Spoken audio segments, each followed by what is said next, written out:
안녕하세요. 무조건 동아시아사 조성천입니다. 지난번에는 동아시아사의 중요 사건 한번 정리해봤고요. 오늘은 이제 중국사부터 세부적으로 한번 들어가 보겠습니다. 먼저 중국사를 이해하려면요, 중국 역사가 어떻게 흘러왔는지를 알아야 되겠죠.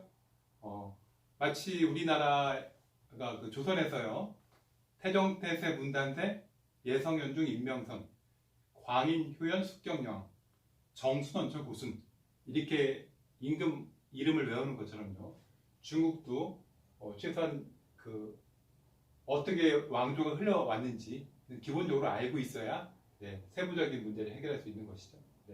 그래서 중국사를 이렇게 간단히 한번 요약을 해보겠습니다.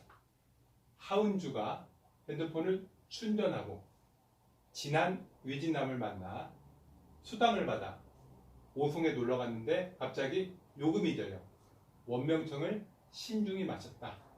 다시 한번 해볼게요. 하운주가 핸드폰을 충전하고 지난 위진남을 만나 수당을 받아 오송에 놀러 갔는데 갑자기 요금이 들려 원명청을 신중히 마셨다. 이렇게 한번 요약을 해봤고요. 하나라도 이렇게 중화인민공화국까지 이렇게 흘러가는데요. 특히 이제 기억할 만한 연도를 한번 제가 해봤습니다. 진시황제가 춘추 전국시대를 통일한 게 언제라고요? 기원전 221년입니다. 반드시 기억해둬야 하는 연도. BC 221년. 그리고 위진남 남북조 시대가 시작되는 게 439-589. 남북조 시대 439-589. 150년간입니다. 반드시 알아둬야 할 연도입니다. 439-589. 수나라가 중국을 통일한 해가 589년이죠. 그리고 당나라 연도도 기억해 두셔야 되는데 618-907, 618-907, 당나라 618-907. 그리고 이제 5대 십국 이후에 송나라가 설립되는데 송나라는 북송과 금나라에 의해서 멸망한 다음에 남송 이렇게 나뉘죠. 그래서 송나라는 북송 남송 합해서 960년에서 1279년입니다. 960에서 1279년. 원나라의 1279년이 멸망당한 것이죠. 그래서 원나라는 1271년부터 1368년, 1271년부터 1368년 원나라를 건국한 것은 세조 쿠빌라이고요.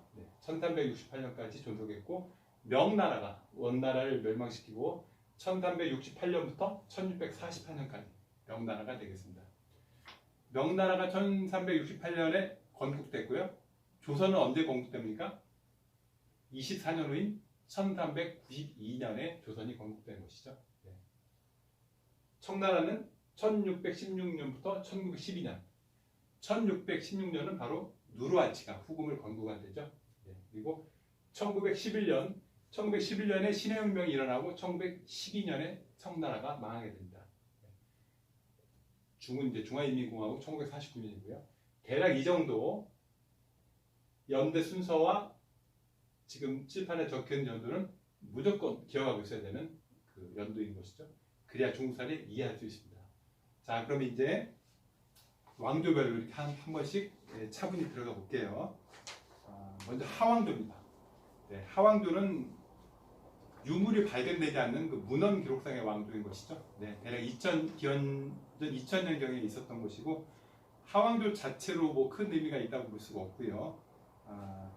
일단 참고로 제가 적어놓은 게 사망 5대입니다.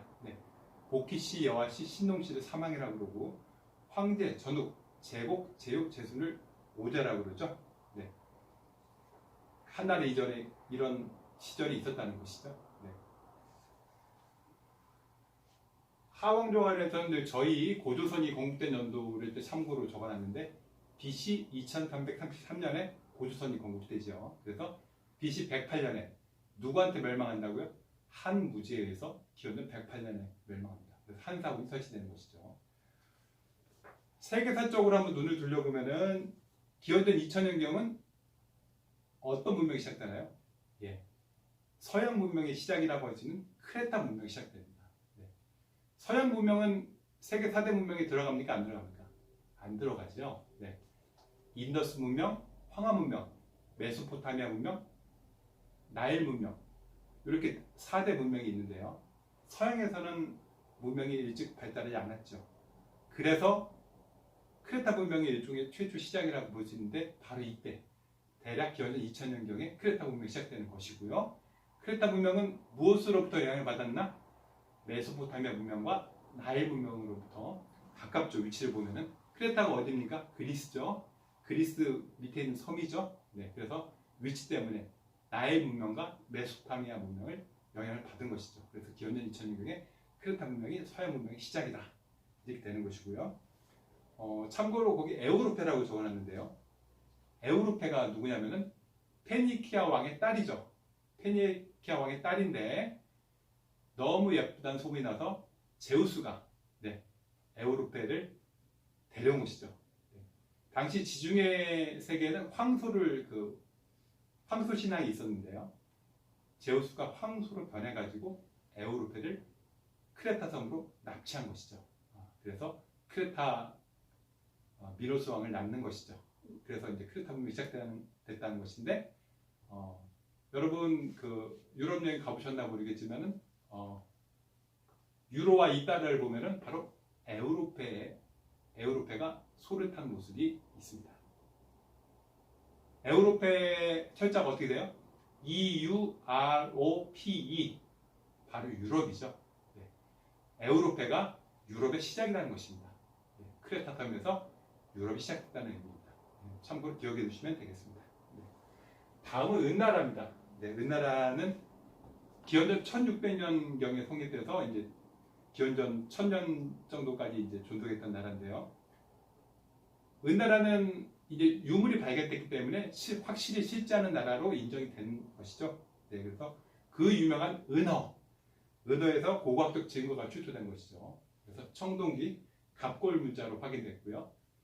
왕이 제사장을 겸하는 신권 정치, 재정일치 사회가 된 것이죠.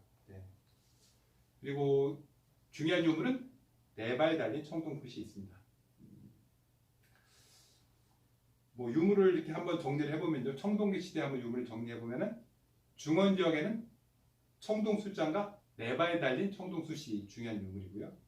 만주 한반도에는 뭡니까? 그 유명한 비파형 동검.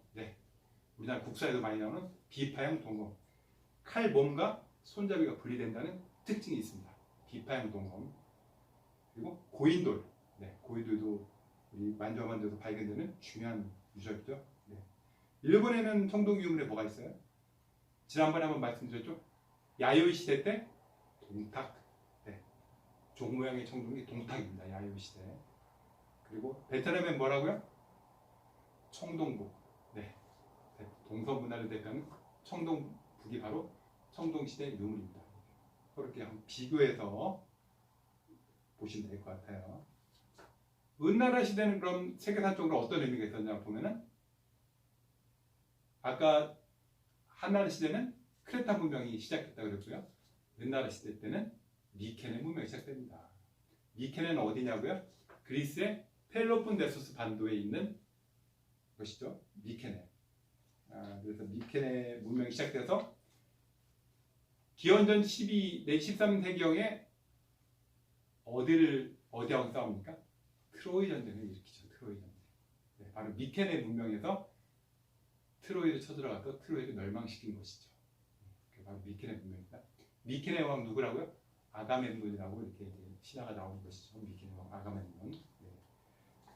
그런 일이 있었고, 참고로 이제 갑골 문자, 이제 거북이 등에 그걸 판단하는, 갈라진 정도로 기둥을 판단하는 이런 갑골 문자 신권 정치와 비교할게요. 메소포타미아와 이집트 문명을 비교할 수 있는데요. 메소포타미아 문명을 보면은 여기도 역시 신권 정치죠. 그 당시에는 다 신권 정치였고, 점토판에 쐐기 문자를 쓰죠. 쐐기 문자. 은나라는요, 갑골 문자. 메소포타미아는 쐐기 문자, 그리고 현세 중심적인 사고를 하고 있고 태음력을 쓰고 있습니다. 메소포타미아는. 그런데 이집트 문명은 역시 신권 정치이긴 하지만은 파피루스의 상형 문자를 쓰죠. 파피루스 상형 문자를 쓰고 내세적 세계관을 가지고 있고 태양력을 사용합니다. 세계사에서는 좀 의미가 있는 것이니까 한번 은나라와 한번 비교를 하시면 될 것 같아요. 참고로 이때 그 유적이 발견된 게 어디냐면은 허난성 안양시인데, 허난성이라는 의미가 뭐예요? 네, 황하의 남쪽이라는 의미죠. 황하의 남쪽, 황하의 북쪽은요 하북성. 네, 그래서 하남과 하북을 나누는 것이고요. 산동성, 산서성 뭡니까? 태양산맥, 태양산맥 뒤쪽으로 산동성, 산서성이고요. 네, 또 남북에 있는 게 또 뭐 있어요? 호북성, 호남성이 있죠. 호북성, 호남성은요 동정호를 기준으로요. 동정호, 똥팅호를 기준으로 호북성, 호남성 이렇게 구별이 되는 것이죠. 네. 이 허난성은 중원 지역이라고 하는 것이 바로 이곳이죠. 네.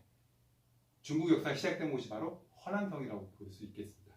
그때부터 이제 차차 영토가 넓어지는 것이죠.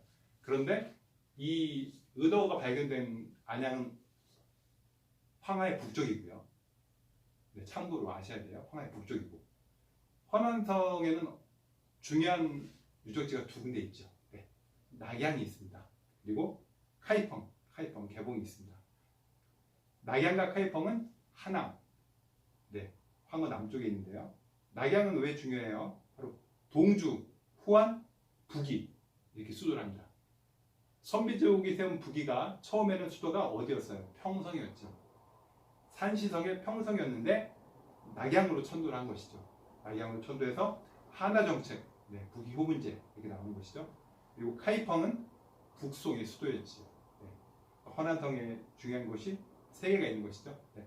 은어가 발견된 곳이 있고, 낙양이 있고, 카이펑이 있고요. 그리고 지금의 성도는 정주죠. 정주고요. 정저우. 네. 다음으로 이제 주나라에 대해서 알아볼게요. 주나라는 크게 서주와 동주로 나뉩니다. 네. 1046년부터 기원전 771년까지 서주였고, 건용이 이때 침입을 해서 주나라가 옮깁니다. 네. 호경에서 낙양으로 옮기는 것이죠. 그래서 이때부터 동주라고 하는데, 동주를 다시 춘추 전국시대로 나눈 것이죠. 네. 주나라를 동주가 춘추 전국시대 이렇게 나눌 수 있는 것입니다. 주나라 때 이렇게 춘추 전국시대는 뭐가 중요합니까? 바로 철제 농기구 무기가 보급된 것이죠. 철제 농기구 무기가 보급됐고, 유가, 법가, 무가 등 제자백가가 출현했다. 여러 다양한 학설과 사상들이 출현한 것이고요. 춘추 5패 전국 치릉이 있습니다만 이거는 굳이 몰라도 되겠습니다. 네. 참고로 전국시대가 왜 시작됐냐면요, 춘추 5패 중에 하나인 진나라가 한 위조로 이렇게 나뉘면서 전국시대가 시작된 거예요. 네. 참고를 하시면 되고요. 이때 세계사적 주나라가 있을 무렵에 세계사적으로는 어떤 중요한 사건이 있었냐면요, 바로 로마가 건국됩니다. 네, 그 유명한 로마가 BC 753년 753, 네, BC 753에 로마가 건국됩니다. 참고로 로마는 서로마와 동로마로 나뉠 수 있는데, 서로마는 언제 멸망합니까? 476년. 네, 아주 중요한 겁니다. 476년 게르만의 용병대장 오도아켈에 의해서 멸망하고요. 동로마는 언제 멸망해요? 지난번에 말씀드렸죠? 1453년. 네. 콘스탄티노플이 함락됩니다. 오스만 투르크의 메메데이 2세에 함락되는데, 세계사를 통틀어 가장 중요한 해가 바로 1453년과 1517년, 종교개혁 두 개로 볼 수 있어요. 네. 1453년이 왜 중요하다고요? 오스만 투르크가 콘스탄티노플을 점령함으로써 유럽과 아시아의 동서 무역이 막힌 것이죠. 막혀서 어떻게 된 거예요? 유럽에서는 인도로 가고 싶은데 오스만 투르크가 막고 있으니까 배항에 배를 타고 밖으로 나가게 된 것이죠. 네. 그래서 레콩키스타를 먼저 한 포르투갈이, 네, 아프리카를 이렇게 내려와서 인도로 가는 항로를 발견한 것이고요. 스페인은 1492년에 레콘키스타를 완료하고 어디로 갑니까? 대서양 쪽으로 가는 것이죠. 대서양 쪽으로. 네. 그게 바로 콘스탄티노플 함락 1453년과 관련이 있는 겁니다. 그리고 1453년에 함락돼서 또 뭐가 발달했어요? 동로마에 있던 문화예술이 어디로 갑니까? 서유럽으로 가면서 르네상스가 부흥하게 됩니다. 르네상스가. 네. 그리고 또 하나 뭐 있다고요? 1453년에 프랑스와 영국 사이에 벌어진 100년 전쟁이 1453년에 끝나게 됩니다. 네. 1453년은 굉장히 중요한 연도입니다. 1453년. 그리고 1517년은요. 네. 마르틴 루터에 의해서 종교개혁이 이루어진 해입니다. 1517년 이후에 이제 계속 종교전쟁도 일어나고 그 여러 가지 일들이 벌어지기 때문에 1517년은 굉장히 중요한 해입니다. 종교개혁 1517년. 얼마 전에 500년이 됐었죠? 2017년에. 네. 반드시 기억해 두셔야 되는 연도고요. 네. 네. 다시 돌아와서 이제 이 BC 이쪽으로 보면은 그 유명한 알렉산더의 동방원정이 334년부터 323년까지 있습니다. 네. 그래도 굉장히 중요하죠. 뭐 알렉산더의 동방원정. 네. 동방원정이 끝난 게 언제라고요? 323년입니다. 기원전 323년 알렉산더 동방원정이 끝나서 어떤 문화가 폈어요? 헬레니즘 문화. 네. 그리스 문화와 동방 문화. 네. 페르시아 이쪽으로 동방이라고 그러는 것이죠. 헬레니즘 문화가 꽃을 피워서 네. 나중에 간다라 미술에 영향을 주는 것이죠. 참고로 말씀드리면은 이 간다라 양식을 보면요. 그 이전에는 불교에서 네. 기원전 6세기에 불교가 네. 출범을 했습니다만 이때 이전까지는 불교에서는 불상을 안 만들었어요. 네, 여러분 지금 절에 가서 있는 불상이 없었습니다. 감히 그 신성한 우리 부처님의 그 상을 만들 수 없었기 때문에 안 만드는 것이죠. 그럼 어떻게 했냐? 대신 탑을 만들었죠. 탑. 네. 아소카왕 아시죠? 네. 마우리 왕자 아소카왕처럼 산치 대탑, 탑을 만들거나 석주를 만들고 또 아니면 어떻게 하죠? 법륜. 네. 법의 바퀴. 법륜을 대신 놓은 거죠. 불상 자리에. 그런데 알렉산더의 동방원정 이후에 그리스 신상 멋있잖아요. 네, 뭐 아폴로 신상 이런 신상들을 보고 이제 불교도들이 불상을 만든 것입니다. 이때 불상을 만든 거예요. 그게 바로 간다라 미술입니다. 간다라 미술. 네. 반드시 알아두셔야 돼요. BC 323년 알렉산더의 동방원정이 종료했다. 네. 알렉산더는 원정이 끝난 다음에 자신의 도시를 만들었죠. 그 도시 이름이 뭡니까? 알렉산드리아. 네. 알렉산드의 도시란 뜻이죠. 그때 한 60여 개의 알렉산드리아가 생겼습니다만 지금 나와 있는 건 어디예요? 이집트의 제2의 도시 알렉산드리아죠. 네. 이집트에 남아 있습니다. 알렉산드리아. 이 정복자들은 자기 이름을 따서 이제 남기고 싶어 하죠. 그 알렉산드리아가 있고 여러분 그 러시아의 개봉군주 표트르 대제는 뭘 만들었습니까? 상트페테르부르크. 네. 상트페테르부르크를 건설하죠. 네. 그것도 표트르 대제의 도시라는 뜻이고요. 또 유명한 게 있죠? 콘스탄티노플. 네. 콘스탄티노플은 누가 만든 거예요? 콘스탄티누스 황제가. 콘스탄티누스의 도시 콘스탄티노플. 네. 이렇게 자기 이름을 붙인 겁니다. 네. 그리고 참고로 더 하나 말씀드리면요. 중앙아시아의 나라가 5개 있죠. 5개 나라가 있는데 스탄이라는 이름이 붙어요. 다. 이 스탄이라는 건 뭐냐면 무슨 족의 나라 이런 의미입니다. 그러니까 중앙아시아 5개국 중에 카자흐스탄은 누구의 나라예요? 카자흐족의 나라. 네, 카자흐족의 나라. 우즈베키스탄은요? 우즈베키족의 나라. 우즈벡족의 나라. 네. 타지키스탄은요? 타지의족의 나라. 타지의족 나라. 네. 키르기스탄은요? 키르기스족의 나라. 네. 마지막 투르크메니스탄은 투르크멘족의 나라. 무엇의 나라? 스탄. 이렇게 생각하시면 되겠습니다. 네. 지금 여기 이제 전국시대가 있는데요. 네, 일본에도 전국시대가 있습니다. 일본 전국시대는 언제라고 지난번에 말씀드렸죠? 1467년 오닌의 난 때부터, 1467년 오닌의 난 때부터 도요토미 히데요시가 통일한 1590년까지가 전국시대입니다. 오닌의 난 굉장히 중요합니다. 1467년. 중국의 전국시대는 BC 221년에 진시황이 통일하고요. 일본의 전국시대는 1590년 도요토미 시대가 통일하는 겁니다. 그렇게 기억하시면 되겠고요. 네, 다음은 진나라. 네, 진나라는 물론 뭐 기원전 9세기 정도부터 있던 나라지만은 중요한 건 BC 221년에 진시황제가 통일했다는 것이고, 진시황의 업적은 뭐예요? 9년제를 실시했다는 거죠. 9년제. 네. 국가에서 직접 이제 관리를 파견했고, 흉노를 공략하기 위해서 만리장성을 축조했고요. 네. 하지만 이제 법과 사상에 매몰돼서 분서갱유를 일으켜서 유가 쪽 사람들을 다 죽여버리고 책을 불태워버리는 것이죠. 네. 참고로 중국의 유럽식 이름이 뭐예요? 차이나죠? 차이나가 바로 이 진나라에서 나온 곳입니다. 중국 최초의 통일한 건 진나라에서 차이나가 나온 것이고요. 아울러 필리핀 있죠. 필리핀. 아시아에 있는 필리핀은 뭐로부터 이름이 유래했습니까? 스페인 국왕 펠리페 2세로부터, 스페인의 최전성기를 이끈 펠리페 2세로부터 필리핀이라는 이름이 나온 것입니다. 펠리페 2세는 세계사에서 굉장히 중요한 왕이죠. 펠리페 2세. 아버지는 카를 5세고요. 카를 5세와 펠리페 2세가 스페인의 핵심이죠.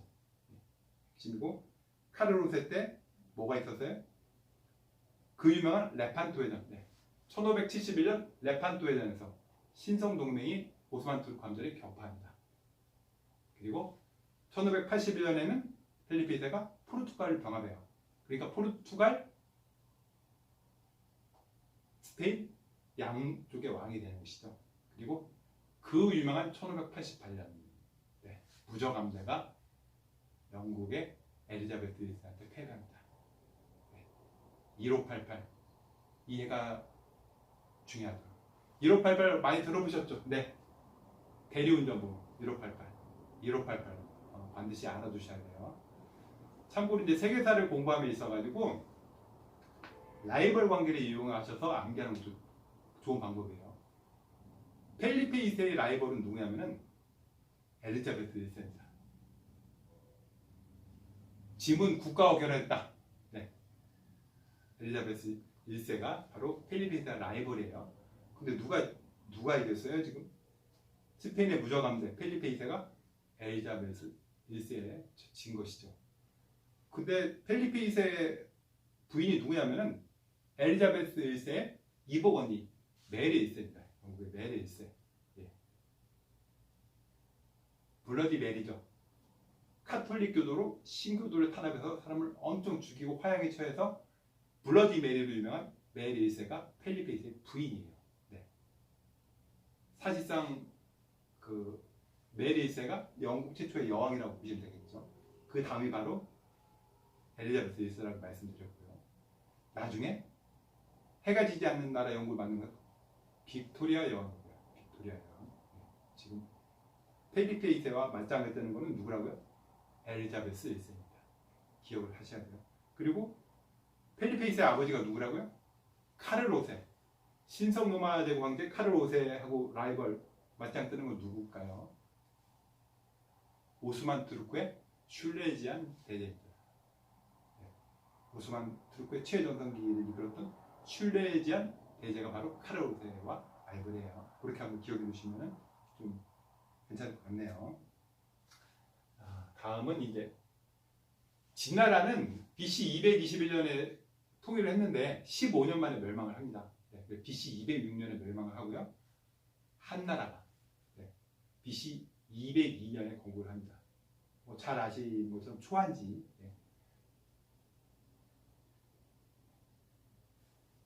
초한지를 통해서 유방이 BC 202년에 건국을 하는데 항고조 관련해서 이제 알아두셔야 될 거는 뭐죠? 군국제를 시행했다는 거. 군국제. 군국제는 뭐냐면은 봉건제, 주나라가 취한 봉건제와 진나라, 진시황이 했던 구연제를 짬뽕시켜 놓은 것이죠. 네. 가까운 지역은 군연을 파견하는 것이고 먼 지역은 못 보내니까 황족이나 공신을 책봉해서 다스리게 하는 군국제를 처음 시행한 것이죠.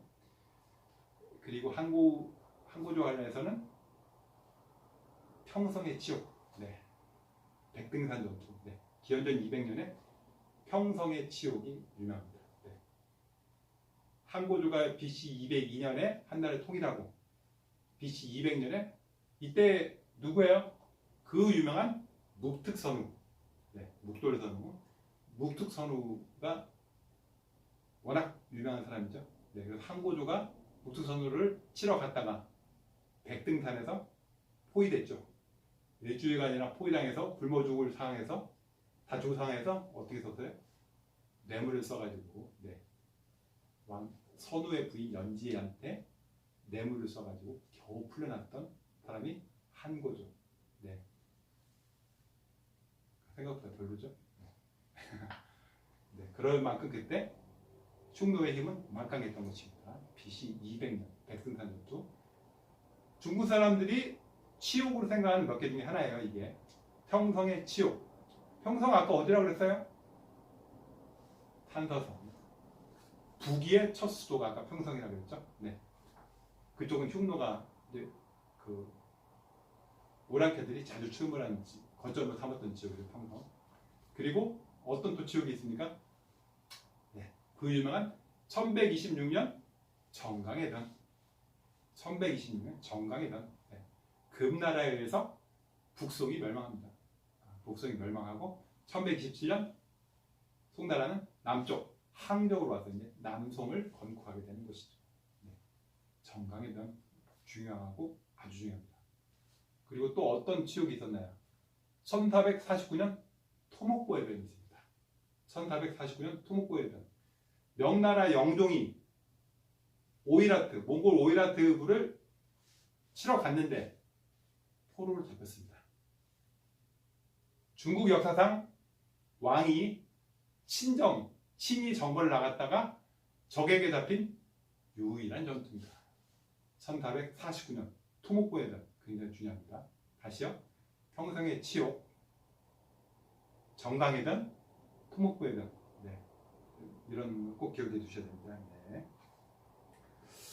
방금 묵특선우에 대해서 말을 일단 드렸는데 묵특선우는 뭐 흉노족의 영웅이죠. 영웅.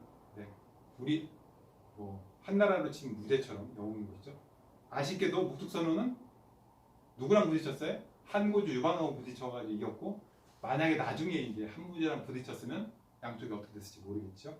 아무튼 묵특선우는 만리장성 이북에 초원지역을 다 통합했죠.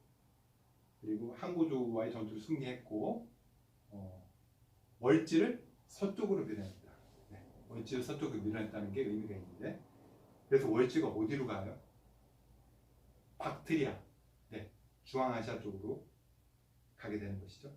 그리고 나중에 한무제 때 장건을 서역에 왜 파견합니까? 월지와의 동맹. 월지와 동맹에서 흉노를 이기려고 장건을 서역에 파견하게 된 것이죠. 그만큼 월지가 중요한 나라인데 월지는 중앙아시아 쪽에서 이제 자리 잡죠. 근거를 잡아서 이제 연합을 안 하겠다고 한 것이고 나중에 월지의 일부가 인도의 쿠샤 왕조를 엽니다. 인도의 쿠샤 왕조. 세계사에도 중요하죠. 왜 중요해요?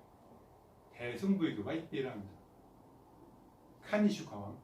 기억하시고 인도의 쿠샤 왕조는 누구요? 카니슈카 왕 대승불교입니다. 쿠샤 왕조 이전엔 뭐예요? 인도 최초의 통일 왕조 마우리아 왕조죠. 마우리아 왕조 누구? 아소카 왕. 그 유명한 아소카 왕. 산치대탑을 만든 아소카 왕이 있었고 월지 일가가 쿠시안 왕조를 건설해서 대승불교를 이렇게 일으키게 되시고 나중에 월지를 통해서 비단키를 통해서 중국으로 뭐가 가요? 대승불교, 불교가 전파되게 됩니다. 불교가 전파되게 돼요.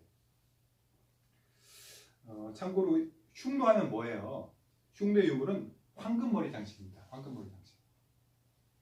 황금으로 된 머리 장식인데, 그리고 또 하나가 이제 동복이요. 이동식 구리소. 유목민족은 보급을 하기가 어렵잖아요. 어떻게 합니까? 말에다가 솥을 달고 다니는 것이죠. 네. 이동식 솥을 달고 다니면서 바로 그 자리에서 이제 해먹는 것이죠. 그리고 나중에 몽골은 어떻게 해요? 네. 샤브샤브를 만들어 먹는 거죠. 이 솥에다 불을 떼어가지고. 네.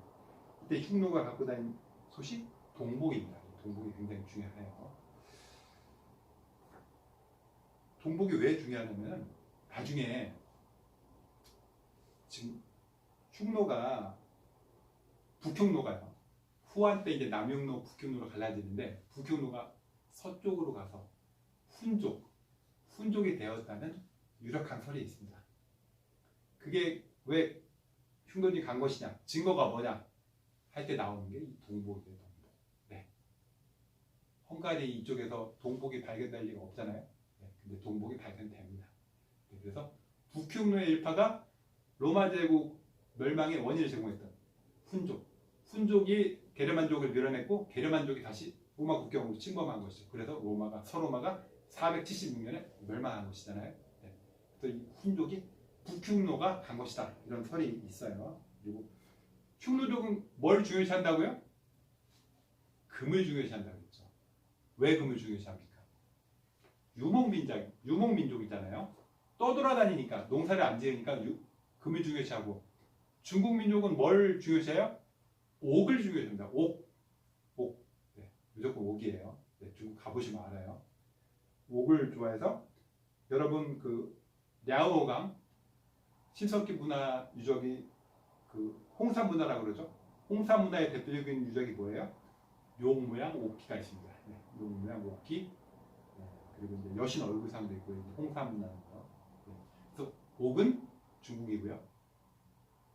흉노는 금입니다. 근데 우리나라에서 금관이 발견된 나라가 어디입니까? 신라죠, 신라. 네. 고구려백 때는 금관이 있습니까? 없습니다. 네. 신라에서만 금관이 발견됐기 때문에 어떤 설이 있는 거예요? 신라의 조상이 흉노족이다, 이런 설이 있는 것이죠. 누구요? 김일제. 네, 휴두왕의 태자 김일제다, 이런 설이 있는 것이죠. 네.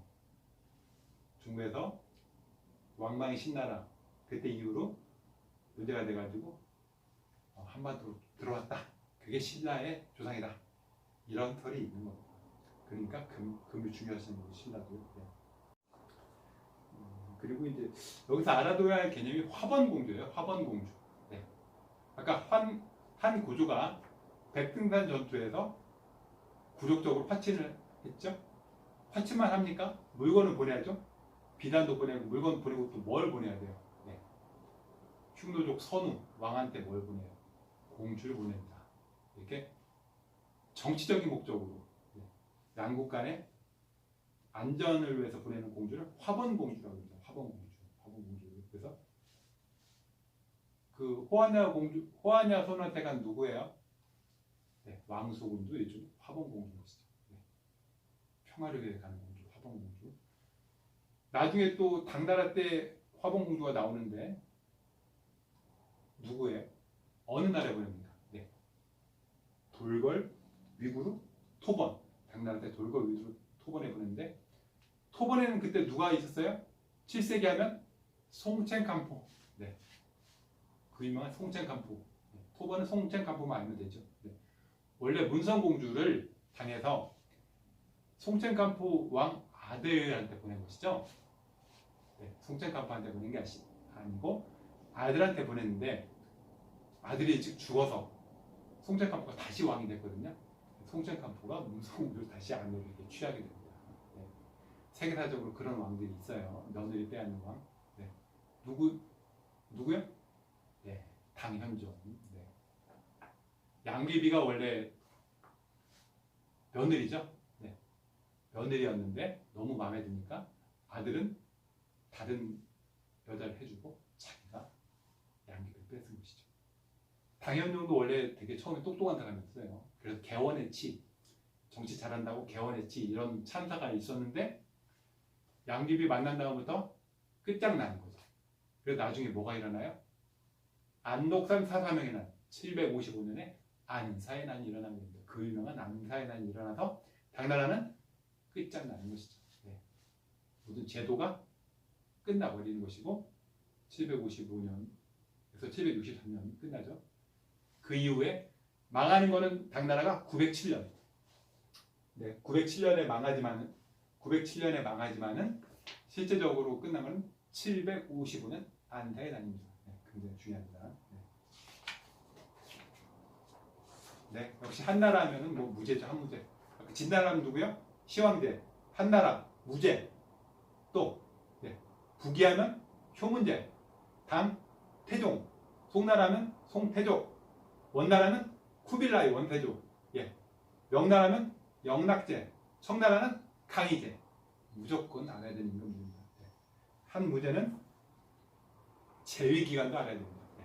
기원전 1487, 기원전 141년부터 87년. 이렇게 오래 한 게 주변 민족한테는 크나큰 문제가 된 것이죠. 이렇게 유능한 사람이 오래 하니까 주변이 다 망한 것이죠. 그래서 한무제 정책은 유교 진흥 정책을 썼고 월지와 동맹을 맺어서 흉노를 치기 위해서 장건을 서역에 파견했는데 월지가 협력을 거부해서 협력을 못했는데 뭘 알게 된 거예요? 서역 사정을 알게 된 것이죠. 그래서 비단길이 개척되는 것이죠. 네, 장건으로 인해서. 네. 또 한무제는 소금과 철의 독점 판매, 전매제를 했고 우리 민족의 원수죠. 네, 고조선을 기원전 108년에 멸망시키고 베트남의 남비에서 기원전 111년에 멸망시키고 흉노는 거기서 막 입으로 쫓아보냅니다. 네, 한무제가 많은 일을 하는 것이죠. 네. 이 시기에 이제 세계사적으로 어떤 일이 있었냐 한번 보면요. 네, BC 146년이 중요합니다. BC 146년 로마에 의해서 카르타고가 멸망합니다. 카르타고 아시죠? 카르타고는 지금 어디냐? 북아프리카의 튀니지입니다. 튀니지. 네. 카르타고와 로마가 왜 싸웠어요? 지중해의 해상권을 장악하기 위해서 싸울 수밖에 없죠. 위치적으로. 네. 해상권을 놓고 1차, 2차, 3차 포에 전쟁을 해가지고 기원전 146년에 카르타고가 잿더미가 되죠. 완전히 잿더미를 만들어버립니다. 로마가. 네. 그 유명한 한니발이 나오는 건 언제예요? 2차 포에 전쟁이고요. 한니발이 네. 코끼리를 끌고 알프스 산맥을 넘어갑니다. 네. 생각해보세요. 알프스 산맥을 넘는다는 게. 알프스 산맥을 넘는 사람이 또 누구 있어요? 나중에? 나폴레옹 있죠. 나폴레옹. 네. 한니발과 나폴레옹이 알프스 산맥을 넘어서 침략을 하게 됩니다. 네. BC 146년에는 카르타고가 멸망한 거 말고 또 뭐가 멸망했냐면 고대 그리스가 로마에 의해 정복됩니다. 네. 그리스 그 찬란했던 문명이 로마에서 146년에 멸망하고 그 이후로 뭐 해요? 그리스는 계속 식민지입니다. 네. 로마의 식민지였고 그 다음에는 어디 식민지예요? 동로마 제국의 식민지였고 그 다음은 아까 동로마 제국 1453년에 멸망한 이후에는 오스만 투르크에 또 계속 식민지입니다. 그래서 그리스가 독립한 건 언제예요? 1832년입니다. 1832년. 지금 기원전 146년에 나라를 뺏겨가지고 언제 찾아요? 1832년에 찾습니다. 그럼 도대체 그리스가 왜 유명하다고 그리스 문화가 나옵니까? 그리스 문화는 바로 그 이전에요. 네. 그 이전에 유명한 것이죠. 네. 기원전 5세기에는 뭐 했어요, 그리스가? 페르시아 전쟁을 했고요. 네. 페르시아 침이 물렸죠. 아까 알렉산더는 언제 했어요? 네. 323년에 원전이 끝났죠. BC 4세기. 그리고 이제 그 언저리부터 멸망당할 때까지 그리스 문화가 꽃이 피운 거고요. 로마에 멸망당한 146년 이후로는 그리스는 아무것도 안 나오죠. 네. 중요한 일이 없습니다. 뭐 식민지니까요. 네. 그리스 우리가 아는 그리스 문화는 그 이전에 BC 뭐 5세기, 4세기, 3세기 이렇게 유명한 곳이죠. 그때 그리스 문화가 찬란하게 꽃을 피웠고 지금 우리가 그리스 문화 하는 이유는 바로 누구의 덕입니까? 알렉산더의 덕인 것이죠. 알렉산더가 찬란했던 그리스 문화를 전 세계에 퍼뜨린 것이죠. 네. 알렉산더가 아니었으면 그리스 문화는 아예 아무것도 없는 것입니다. 네. 그렇게 하시면 되겠고 BC 133년부터 121년에 로마의 그라쿠스 형제, 네. 그 유명한 그라쿠스 형제 개혁이 있는데 실패로 돌아갔습니다. BC 133년, 121년. 네. 그리고 BC 31년. 중요합니다. 악티움해전. 네. 악티움해전으로 누구랑 싸우는 거예요. 카이사르의 양자 아우구스투스와 카이사르의 부관이었던 안토니우스와 클레오파트라가 한 팀. 네. 그래서 악티움해전으로 아우구스투스가 안토니우스, 클레오파트라를 이기고 권력을 장악하게 됩니다. BC 31년. 네. 중요합니다. 네, 다음은 이제 하운주가 핸드폰을 충전하고 지난 위. 네, 위 나라예요. 위나라는 조조의 아들이 세운 것이죠. 220년부터 265년이고요. 후한이 멸망한 것이 220년입니다. 형식적으로 계속 있었던 것이죠. 일본의 막부 시대 그냥 천황이 그냥 이름만 있는 것처럼 이 후한은 그냥 끌려다니고 있다가 공식적으로 멸망한 게 220년이고 이때부터 삼국시대 위촉오가 시작된 것이죠. 삼국시대가 시작된 것이고 삼국을 통일한 건 누구라고요? 위가 아니고 사마염이 건국한 진나라가 280년에 삼국을 통일한 것이죠. 280년. 이때 위나라에 관련해서 중요한 것은 239년입니다. 239년에 일본 야마타이국의 여왕 히미코가 위에 사신을 보냈어요. 그래서 친위외양이라는 칭호를 받았다. 히미코가 위에 사신을 파견한 연도가 239년 위나라 때다. 이 정도 아시면 될 것 같고요. 진나라입니다. 진나라. 방금 전에 진나라가 이제 중국을 통일했고요. 280년에. 근데 바로 이제 얼마 만에 망해요. 단명 왕조죠. 금방 끝난 왕조가 이제 서진입니다. 서진. 그래서 파랑의 난, 영가의 난을 겪으면서 5개 오랑캐가 화북 지역에 나라를 16개를 만드는 것이죠. 그래서 5호 16국 시대가 전개됩니다. 5호 16국 시대. 5호는 어디라고요? 흉노, 선비, 저, 갈, 강. 16국의 이름을 굳이 알 필요 없을 것 같아요. 그래서 서진이 이제 316년에 멸망을 하고 동진, 난징을 수도로 동진이 317년에 건립되게 됩니다.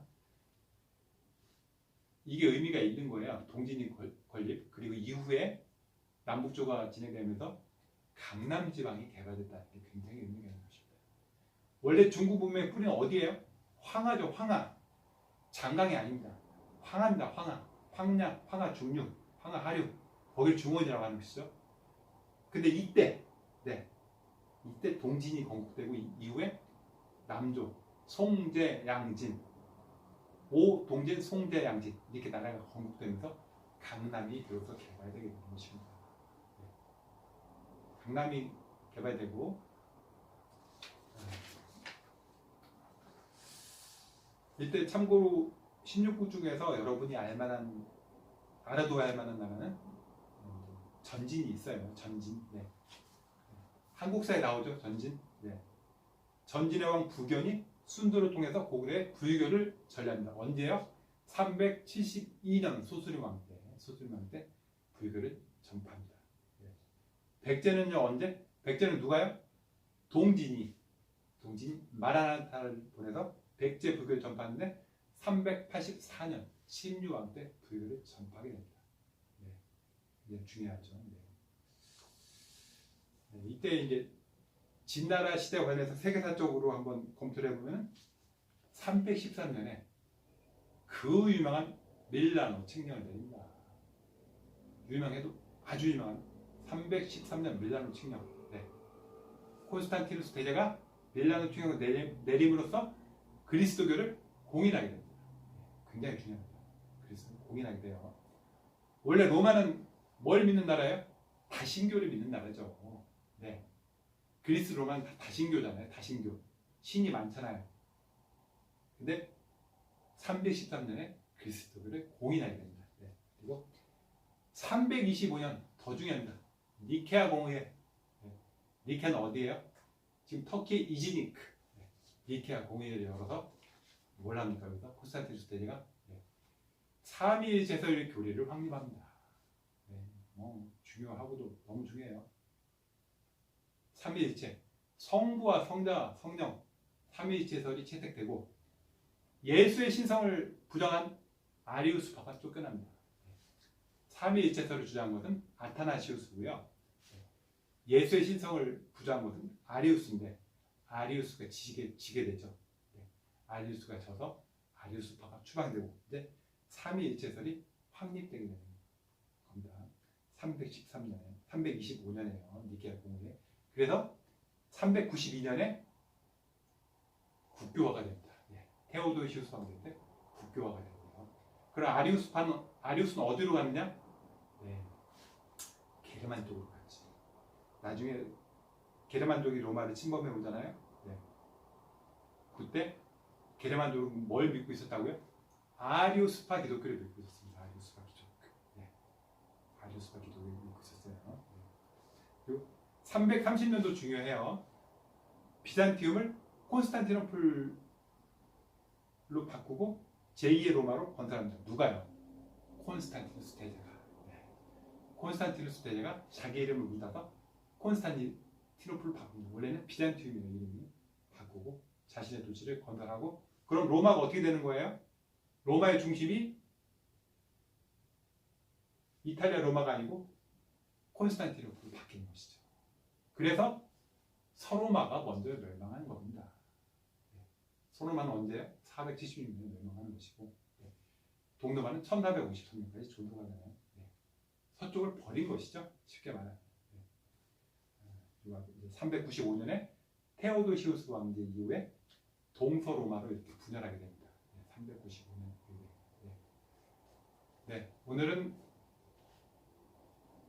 진나라까지 봤고요. 다음에는 남북조 시대. 그 유명한 남북조 시대부터 다시 시작하겠습니다. 지금 이 중국사 요약을 다시 한번 외우면서 끝내겠습니다. 하운주가 핸드폰을 충전하고 지난 위진남을 만나 수당을 받아 오송에 놀러 갔는데 갑자기 요금이 져요. 원명청을 신중히 마셨다.